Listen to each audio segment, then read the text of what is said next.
They built empires of bronze, forging peace with gods of stone. For centuries, the world was ordered, stable, interconnected.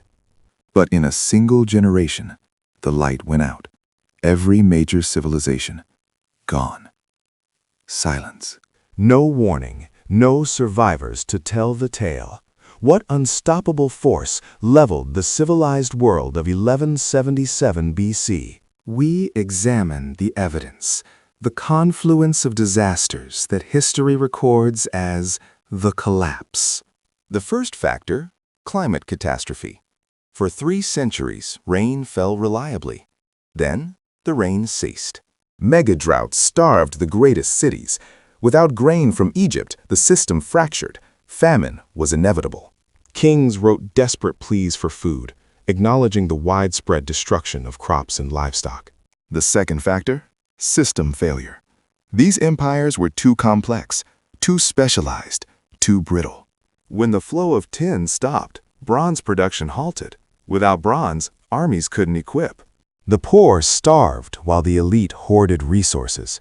Internal conflict erupted, fueled by desperation and injustice. Cities that survived the drought often fell to their own people. The collapse began from within. But the devastation was far too synchronized to be purely internal.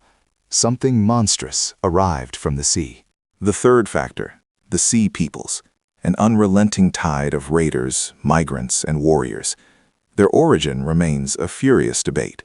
They struck the coasts of the Levant, the mighty Hittite Empire, the undisputed superpower of Anatolia.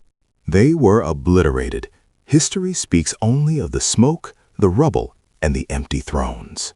Even Egypt, though victorious, was fundamentally weakened, never to regain its former glory. The fourth, quiet factor, technology. Iron, a commoner's metal, began replacing the rare and expensive bronze. The decentralized production of iron empowered local forces and destroyed the tightly controlled international bronze economy.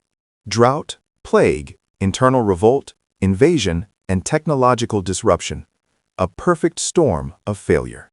The world was plunged into centuries of darkness, a humbling